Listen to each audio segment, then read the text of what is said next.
실패하면 반영, 성공해도 내란 아닙니까? 서울의 봄 현실이 되었습니다. 이참에 떨어내자. 야, 계엄령 땡큐 계엄. 이렇게 미국, 일본, 영국 등이 경고를 했다고 합니다. 조심해라. 웃어? 지금 웃음이 나와 지금?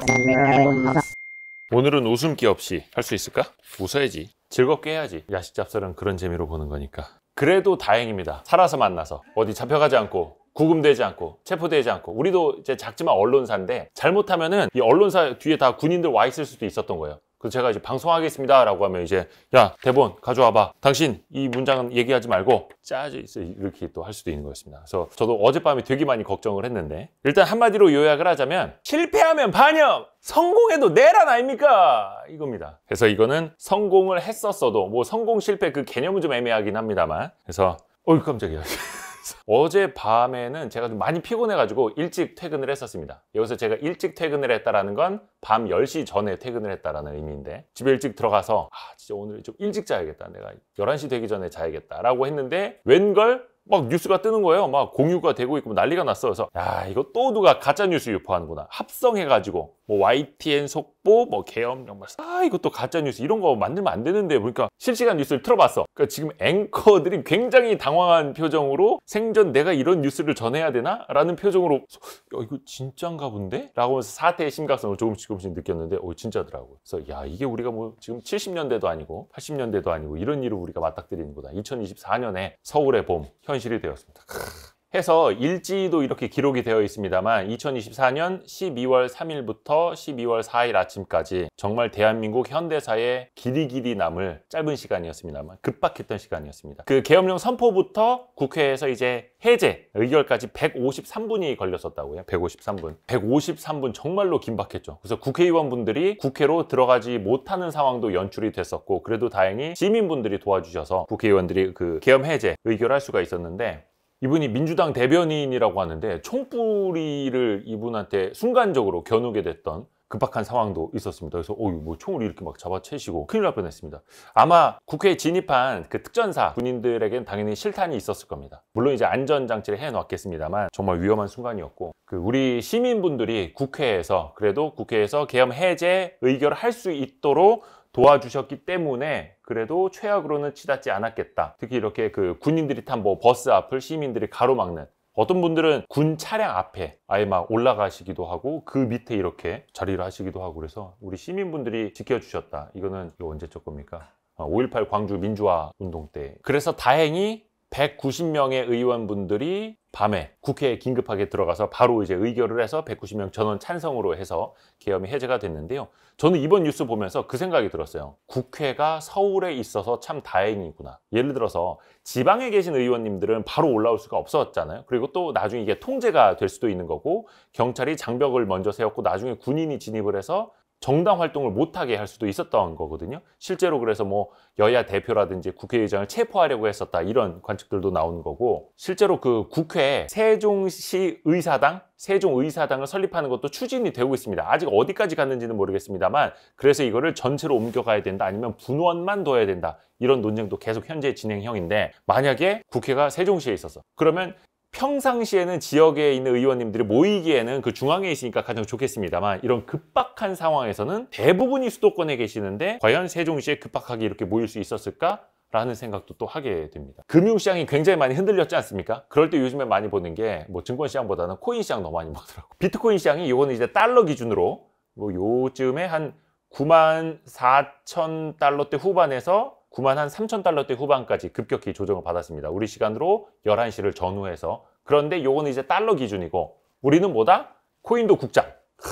요거는 1억 3천만 원에서 1억 3천에서 거의 1억 1천만 원까지 떨어졌었어요. 각종 거래되는 사이트마다 다르기는 합니다만 한때 한 30% 가까이 순간적으로 폭락했었다라고 하고, 근데 이거 보면서 뭘 느끼십니까, 여러분은? 비트코인이 거의 이제 디지털 금과 같은 안전자산이라고 하지 않습니까? 거의 뭐 달러에 맞먹는 안전자산이라고 하는데, 순간적으로 국내 거래소에서는 원화로 찾아가려는 수요가 높았구나. 그래서 아직까지는 비트코인보다는 원화가 안전자산 아니냐라는 생각을 하게 된 겁니다. 그래서 다행이라고 봐야 되나? 여러분이 이거는 이제 댓글로 달아주시면 되겠고, 오늘 급락하는 주식들 보니까 한국가스공사 왜 이렇게 떨어집니까? 넥스틸, 한전기술, 포스코 인터내셔널 등등이 낙폭이 제일 크네. 무슨 일이 있습니까? 어디 뭐 고래를 못 잡나?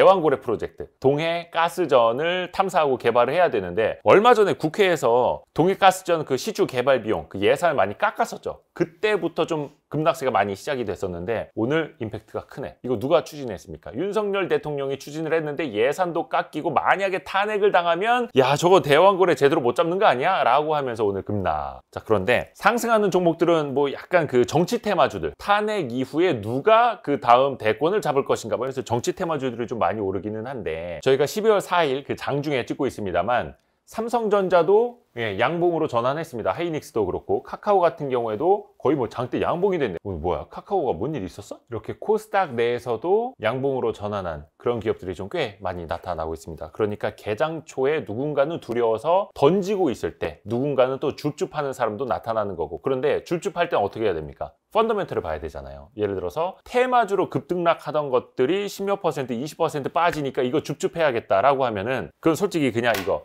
짤짤이 홀짝 어떻게 될까? 짝이 홀이야 이거 하는 거고 근데 펀더멘털이 좋은데 내가 사고 싶었던 주식인데 그 회사의 기초체력과는 다르게 펀더멘털과는 다르게 급락이 나타났을 때는 분할 매수를 해도 되겠다. 그런데 그냥 분할 매수를 하면 안 되고 시장에 어떤 안전장치가 마련이 되는 것도 확인을 해야 2차, 3차 안전망이 있는 거잖아요. 일단 계엄령은 해제가 됐으니까 1차는 충족이 된 거고 금융당국에서도 발빠르게 움직였습니다. 보세요. 얼마나 지금 표정이 심각하십니까? 최상목 경제부총리 얼마 전에 저랑 대담 나눴던 어우 야 지금 화나셨어. 그러니까 지금 경제부총리도 마찬가지고 총리도 그렇고 계엄령을 발동하는 걸 몰랐다고 하지 않습니까? 그래서 뭐 국방부 장관 몇 명밖에 몰랐던 건 아니야 이런 이야기 나오고 있는데 이른바 F4라고 하는 우리 꽃미남 네분들 F4 맞지 않습니까? 거의 꽃보다 아니 그건 아니고 파이낸스 파이낸스 쪽으로 금감원장, 한국은행 총리 기획재정부 장관 겸 경제부총리, 금융위원장 같이 모여서 물론 이거는 이제 지난밤 사진은 아닙니다. 뭐 11월 초에 찍은 다른 사진이라고는 하는데 여러 가지 그 대책들을 내놨습니다. 10조 원 규모의 증안펀드, 증권시장 안정펀드도 언제든지 가동할 수 있다. 무제한으로 유동성을 공급한다. 이거 여기에 별표 한 500개 쳐주십시오. 예를 들어서 원달러 환율도 밤사이에 1442원까지 가지 않았었습니까? 증권시장 당연히 뭐 개장하자마자 흔들릴 게 뻔했고 그래서 여러 가지 이야기가 나오고 있는데 여러분은 모르시겠지만 지금 땀으로 쩔고 있습니다. 이 안에 기모 티셔츠 입었는데 한국은행이 오늘 임시 금통위를 열었습니다. 긴급하게 금통위를 여는 거 언제 볼 수 있었습니까? 어떤 금융 위기 펼쳐졌을 때 직전에는 코로나 팬데믹 상황 이럴 때 막 한꺼번에 막 50bp씩 금리 인하하고 이럴 때 물론 이제 금리를 인하한 건 아닙니다만 금통위를 열어서 사실상 무제한으로 유동성을 공급하겠다라는 신호를 준 겁니다. 비정리의 RP 매입을 시작한다. RP가 뭡니까? RP. 갈피를 못 잡겠어? RP는 Repurchase Agreement. 그러니까 환매 조건부 채권인데 대부분 단기 자금이에요. 단기 자금. 내가 돈을 빌리고 싶은데 채권을 발행해. 근데 이거 내가 되사갈 거야. 그러니까 되사갈 거라는 말이 뭡니까? 갚아줄 거야 라는 뜻이잖아요. 그러니까 환매를 하는 걸 조건으로 발행하는 채권을 말해요. 그것도 단기간에 급전. 근데 그거를 중앙은행이 매입을 한다라는 거예요. 중앙은행이. 뭡니까? 중앙은행 뭐예요? 최종 대부자라고 하지 않습니까? 아무도 돈을 안 빌려줄 때 야 나 일주일 뒤에 갚을 돈이 있는데 그 사람들이 그 돈 달래 갚아야 되는데 근데 나는 지금 당장 유동성이 없어. 근데 한 달 뒤에 들어올 돈이 있어도 당장 여기는 부도가 날 수도 있는 거잖아요. 그런 신용 경색을 막기 위해서 그래 돈 필요해? 나한테 갖고 와. 너 RP 갖고 있다며. 쟤네가 안 사준대? 나한테 갖고 와. 내가 사줄게. 얼마 필요해? 돈 내준다는 겁니다. 그렇게 해서 단기 자금을 계속해서 돌 수 있게 해주겠다. 그걸 얼마까지? 무제한으로. 그럼 뭡니까? 별표 500개 칠만 하죠. 자 그리고 외화 유동성 공급, 환율 급 변동 시 다양한 안정화 조치를 취하겠다라고 해서 전방위적으로 신호를 보내고 있습니다. 이제 증권금융이라는 곳은 사실 단기 자금을 이제 빌려주는 그런 역할도 하고 있거든요. 유동성 지원을 4조 원 더 늘린다. 어디에다가? 증권사들에게. 증권사들이 대부분 증권금융에서 돈을 많이 빌리거든요. PF, ABCP 이거 뭡니까? YSTL 구독자분들은 아실 텐데 프로젝트 파이낸싱을 그러니까 AB가 뭐냐면 Asset Backed 그러니까 어떤 자산을 담보로 해서 CP, 커머셜 페이퍼인가? 그럴 거예요.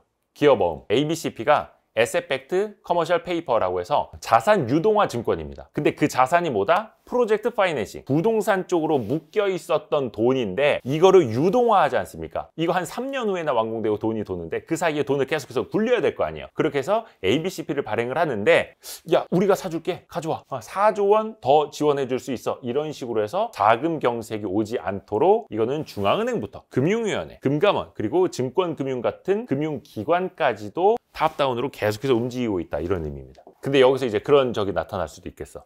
안 그래도 우리 지금 PF, ABCP 물린 거 있었는데 이참에 떨어내자. 야 계엄령 땡큐 계엄 이렇게 할 수도 있어. 그건 또 이제 부작용이긴 한데 그 S&P 스탠다드 앤 푸어스 그 신용평가를 하는 기관에서 비상계엄 사태는 한국 신용등급에 실제 영향은 없다. 그렇게 해서 우리나라 국가 신용등급을 뭐 낮출 계획은 없다라고 일단 코멘트를 했습니다. 대외적으로. 물론 신인도는 떨어지겠습니다만 국가 신용등급을 낮출 정도는 아니다라는 판단. 근데 이게 좀 제 대외적으로 이미지는 많이 안 좋아집니다. 다른 나라들이 하나 둘씩 우리나라를 여행 위험 국가로 지정을 하고 있어요. 지금 대한민국 가면 위험해. 왜 그런 거 있지 않습니까? 우리가 국제 뉴스 보면 왠지 저 나라 가면 위험할 것 같고 처벌당할 거 어디 잡혀 들어갈 것 같고 근데 그게 지금 대한민국의 모습이라는 거. 우리는 봤을 때 그래도 우리 체포당하지 않고 지하철 잘 움직이고 있고 버스도 잘 타고 다니고 있고 한데 외국에서 보는 이미지는 미국, 일본, 영국 등이 이제 자국민에게 경고를 했다고 합니다. 대한민국 갈 때 조심해라. 근데 이제 그 사람들이 그래도 노스코리아, 사우스코리아는 구분하겠지? 자, 야, 여기서부터는 조금 이제 에피소드입니다. 재미난 이야기는 뒷부분에 합니다. 이번에 그 박안수 대장, 그러니까 포스타,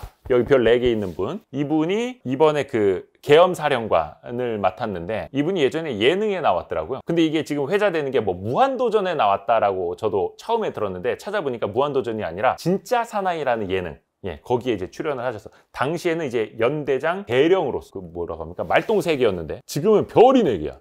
그런데 이제 계엄사로서 이제 윤석열의 이제 앞잡이 이걸 이제 그런 역할을 하셨던 분이다. 이렇게 이제 연대장으로서 출연하셨던 그래서 서경석 씨랑도 악수를 하고 이렇게 이제 경례도 받고 그랬던 분이었다. 최근 뉴스 보니까 이런 것도 나왔더라고요. 이번에 그 특전사들이 국회에 진입하지 않았습니까? 해서 유리창까지 깨고 국회까지 진입을 하고 이들의 임무는 뭐였는지 아직까지는 정확히 모르겠습니다만 국회의장, 여당, 야당 대표를 체포하기 위해서 들어갔던 것 아니냐. 왜냐면 계엄령이 발동이 되면은 정당 활동을 할 수가 없게 되는데 그거를 이제 틀어막기 위해서 국회에서 계엄령 해제를 못하게 하기 위해서 들어간 거 아니냐. 근데 이분들도 그냥 건강한 대한민국 청년이죠. 시켜서 하는 거고 근데 군인이니까 명령에는 복종을 해야만 하는 거고 그래서 마지막에 이제 떠날 때 시민들한테 죄송합니다 계속 여러 번 인사를 했다라고 합니다. 시민에게 죄송합니다 허리 숙여 인사하고 떠난 계엄 군인 안쓰러웠다. 이분들은 얼마나 괴로웠겠어요.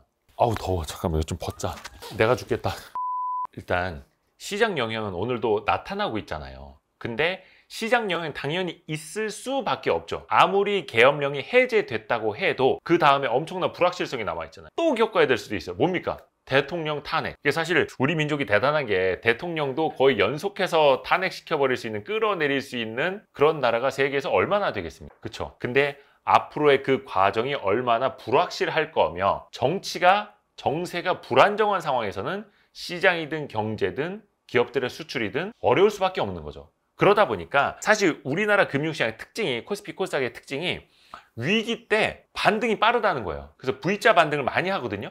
그런데 이번에는 어떻게 됐습니까? 이게 V자로 내려온 거는 아니고 녹아내리다가 여기서 더 빠진 거죠. 그러니까 요 정도까지는 빠르게 반등할 수 있겠습니다만 지금 웃음이 나와 지금? 자 여기에서 이렇게 갈 거라는 기대감은 솔직히 조금 욕심이죠. 금물이고. 그런데 정말 아까도 말씀드린 것처럼 펀더멘털이 우수한 종목, 배당을 잘 주는 기업, 그래서 갑자기 그런 외부의 환경 때문에 디스카운트가 됐다면 빠르게 반등은 할 수 있겠다. 그런데 이거는 아니고 조금 이렇게 시간은 걸리겠죠. 사실 지금 시장 입장에서 봤을 때는 가장 중요한 게 이 2가지 아닙니까? 근데 일단은 금투세는 여야가 합의를 했어요. 근데 사람들이 불안해하는 건 이거죠. 금투세 폐지로 합의를 했지만 정작 법이 개정이 되지 않으면 내년 1월 1일부터 지금 한 달도 안 남았는데 금투세 시행되는 것 아니냐? 그런데 제가 봤을 땐 금투세가 시행될 확률은 극히 희박합니다. 왜? 금투세는 세법을 바꾸는 거거든요. 근데 그 세법 개정안은 예산안의 부수법안이에요. 그러니까 예산안을 처리할 때 수십 가지의 세법 개정을 부수법안으로 같이 패키징을 합니다. 그래서 국회의장이 같이 국회 본회의에 올려요. 그러니까 예산안을 처리하려면 반드시 세법 개정안을 처리를 해야 돼요. 그러다 보니까 예산안을 처리 안 할 수 있습니까? 안 그러면 대한민국 행정부가 셧다운 되는 건데 우리가 뭐 미국이야? 아니, 그런 일이 생길 수는 있습니다. 일단은. 예전에도 제가 기획재정부 출입을 할 때 2010년대 초반에는 12월 31일을 넘어서 새벽에 그러니까 1월 1일 새벽에 땅땅땅 한 적도 있어요. 근데 그때는 뭐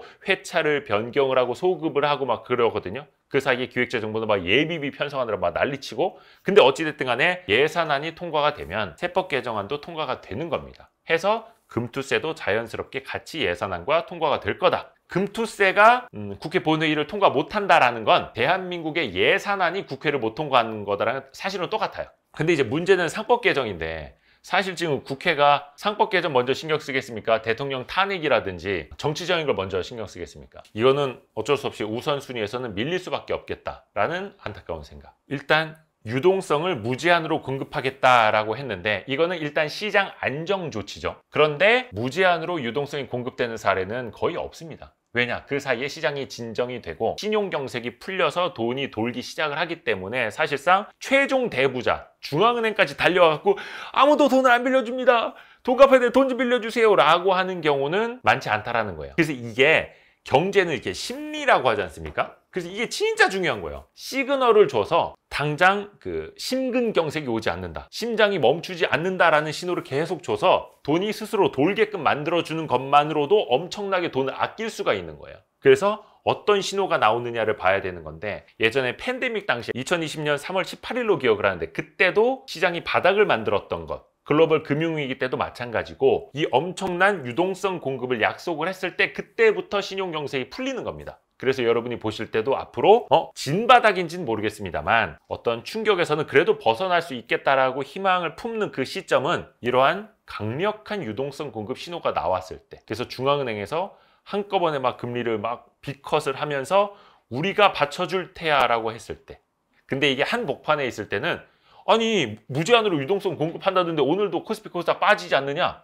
내일도 빠질 수도 있어요. 그러니까 그 한복판에 있을 때는 몰라. 시간이 한참 지나고 나서 보면 아 그때가 바닥이었구나 이렇게 볼 수가 있는 거죠. 그러면 당연히 원화가 풀리게 되면 특히 중앙은행이 사실상의 발권력을 동원을 해서 돈을 찍어낸다고 하면 원화 가치가 당연히 떨어질 수밖에 없겠죠. 그러니까 밤사이에 1440원을 넘었던 거고 원달러 환율이 지금도 1410원대 20원대 가리키고 있는 거잖아요. 그게 이미 반영이 되고 있는 거다. 그런데 이런 신호로 인해서 다시 경제 활동이 정상 궤도로 올라가면 다시 원화 가치도 본 궤도를 찾아가겠죠. 근데 제가 봤을 때 2024년 12월 4일 증권시장도 그렇고 어느 정도 이제 그동안 또 너무 많이 떨어졌었고 국내 증시에는 싼 주식들이 정말 널려 있는데 다만 이 불확실성이 이제 일단락 됐을 뿐 이 일단락이라는 표현 아마 뉴스 기사에서 많이 보실 거예요. 이게 무슨 뜻인 것 같아요? 일단락. 모든 게 끝났다. 일단락됐다라는 뜻으로 받아들이시는 분들 많은데 하나의 단락이 끝났다는 거예요. 1막이 끝났다라는 거예요. 그럼 그 뒤에 2막, 3막 계속 있을 수도 있어요. 그러니까 일단락 됐다라고 해서 모든 게 상황이 종료됐다라는 건 아닙니다. 우리는 또 한번 추운 겨울, 이 추운 겨울에 또 촛불을 들어야 되나? 예전에도 그때도 겨울이었어요. 그때 탄핵할 때도. 그때도 많이 추웠었는데. 그래서 다만 이게 시장에서도 컨센서스라는 게 있지 않습니까? 만약에 한 2주 전쯤에 윤석열 대통령의 지지율이 지금 뭐 10%대밖에 안 나오니까 탄핵해야 됩니다 라고 했으면 막 논쟁이 있었을 거야. 그런데 지금은 저분은 이제 안 되겠네요 라고 해도 안 됩니다. 우리 윤 대통령이 끝까지 임기 5년을 보장해야 되고 끝까지 우리가 믿고 따라야 됩니다 라고 하는 분들이 계실지는 댓글로 여러분의 생각을 표현해 주십시오. 모르겠습니다. 벌써부터 여러 가지 이야기가 나오는데 탄핵 가능성이 가장 높다라는 이야기 또 하나 어떤 정치적인 바터가 있지 않겠느냐. 이거는 이제 썰인데 윤석열 대통령이 그러니까 내가 임기를 단축하고 본인이 개헌을 하겠다. 왜 우리가 4+4 미국처럼 대통령 중임제로 가는 방안 5년 단임제가 아니라 4년 중임제로 바꾸자. 근데 그러려면 뭘 해야 됩니까? 헌법을 바꿔야 되는 거고 그 헌법을 바꾼 대통령부터는 적용이 안 되고 차기 대통령부터 적용이 되는 거거든요. 그러니까 이번 대통령이 그 개헌을 하되 한쪽에서는 그럼 임기를 좀 단축하자. 4년까지만 해. 1년 먼저 내려와. 대신에 또 정치적인 바터가 하나 필요하겠죠. 형사처벌이라든지 내라는 뭐 반역 이런 걸로 나를 처벌하지 말아줘. 대신에 내가 헌법 개헌하고 박근혜도 못하고 문재인도 못하고 노무현도 못했던 그 헌법을 내가 개정을 하고 일찍 내려와 줄 테니까 나를 잡아넣지 말아줘. 뭐 이런 식으로 이제 정치권 뒤에서 협상이 좀 있을 수는 있겠으나 그건 뭐 가봐야 되는 거고 아직까지 이제 관측 중에 관측 하나. 제가 뭐 알겠습니까 정치를. 네. 야식 잡소리 Y스트릿이 조금이라도 도움이 되신다면 알림, 구독, 좋아요, 댓글 다른 영상 보기 말고 이 YG 클럽이나 노다지 IR 로트 가입으로 좀 후원을 해주시면 감사하겠습니다. 감사합니다. 뿅!